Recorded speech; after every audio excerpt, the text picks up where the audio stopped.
नेपाल के नए नवेले पीएम बालेन शाह ने अपने संसद में एक ऐसा बयान दे दिया कि अब उस एक बयान ने नया विवाद खड़ा कर दिया है।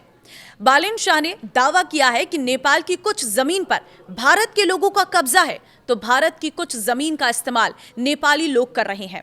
बताते हैं बालेन शाह का ये पूरा बयान और इस पर उनके विपक्ष ने क्या कहा है और किस तरह से ये मुद्दा गरमाया हुआ है। आखिर वो कौन सा हिस्सा है जिसकी बालेन शाह बात कर रहे हैं, सारी जानकारी देंगे और आप कमेंट में जरूर बताना बालेन शाह के इस बयान के बारे में आप क्या कहते हैं। नमस्कार, मैं हूं आपके साथ ममता तिवारी और आप देख रहे हैं न्यूज़18 का डिजिटल प्लेटफॉर्म। नेपाल के प्रधानमंत्री बालेन्द्र शाह उर्फ बालेन शाह ने अपने संसद में विवादित टिप्पणी कर दी है कि भारत ने नेपाल की जमीन पर कब्जा किया है और नेपाल ने भी भारत की जमीन पर कब्जा किया है। बालेन्द्र शाह ने इस बयान को लेकर विवाद खड़ा हो गया है, जिसके बाद नेपाल के विदेश मंत्रालय ने सफाई जारी करनी पड़ी है। Nepali media the Kathmandu post के अनुसार नेपाल के विदेश मंत्रालय ने रविवार को साफ किया कि प्रधानमंत्री बालेन्द्र शाह ने संसद में नेपाल द्वारा भारतीय जमीन पर कब्जा करने के बारे में जो कहा था वो किसी इलाके के दावे के बजाय बॉर्डर पार जमीन पर दोनों ओर से लोगों के कब्जे और नेपाल भारत बॉर्डर के पार जमीन के इस्तेमाल के बारे में था। रविवार को संसद में सांसदों के सवालों को जवाब देते हुए प्रधानमंत्री बालेन्द्र शाह ने कहा है कि प्रधानमंत्री बनने के बाद उन्हें पता चला कि न सिर्फ भारत ने नेपाल की जमीन पर कब्जा किया है, बल्कि नेपाल ने भी कई जगहों पर भारत की जमीन पर कब्जा किया है।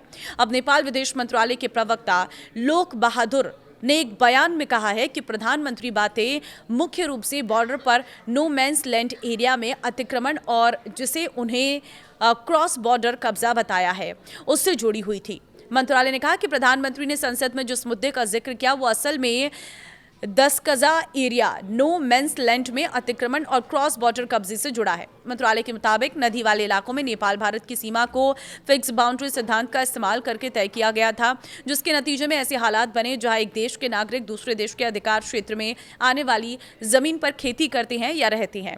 मंत्रालय ने कहा है कि ये एक टेक्निकल कमेटी के अध्ययन से पता चला है कि नेपाल अभी जिस जमीन का इस्तेमाल कर रहा है और जिस पर अब उसका कब्जा है वो सीमा के भारतीय हिस्से में आ सकती है, जबकि भारत जिस जमीन का इस्तेमाल कर रहा है और जिस पर उसका कब्जा है वो नेपाली हिस्से में आ सकती है।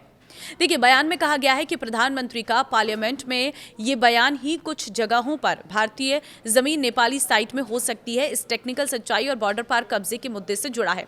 इस सफाई शाह की पार्लियामेंट्री टिप्पणियों से शुरू हुई आलोचना और बहस के बाद आई है, जिसे कुछ लोगों ने भारतीय इलाके पर नेपाली दखल की बात माना था।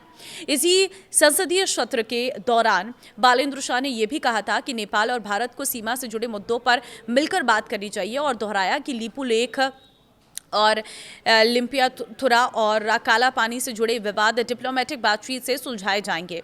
नेपाल और भारत के बीच लिपुलेख, लिम्पियाथुरा और काला पानी को लेकर पुराना सीमा विवाद है, जिसमें दोनों देश अपना दावा करते हैं।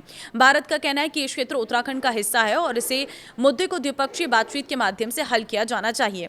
भारत ने रविवार को नेपाल के प्रधानमंत्री की टिप्पणियों पर तत्काल कोई प्रतिक्रिया नहीं दी है, लेकिन इस महीने की शुरुआत में भारत ने लिपुलेख दर्रे से होकर गुजरने वाली आगामी कैलाश मानसरोवर यात्रा पर नेपाल की आपत्ति को खारिज करते हुए इस क्षेत्र पर काठमांडू के क्षेत्रीय दावों को एक तरफा कृत्रिम विस्तार करार दिया है।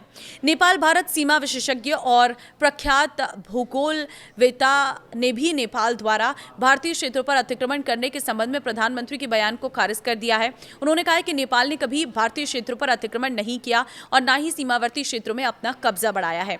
उन्होंने ये भी कहा है कि कुछ सीमावर्ती क्षेत्रों में सीमा पार खेतों के कारण दोनों देशों के किसान एक दूसरे की जमीन का इस्तेमाल करते रहे हैं। इस महीने की शुरुआत में नेपाल के विदेश मंत्रालय के प्रवक्ता ने कहा था कि देश राजनयिक चैनलों के माध्यम से भारत के साथ सीमा मुद्दा को हल करने के लिए प्रतिबद्ध है। तो ये है वो पूरा कारण और इस पर दी गई सफाई। अब आप क्या कहेंगे इस पर, मुझे अपनी राय जरूर दें। नमस्कार।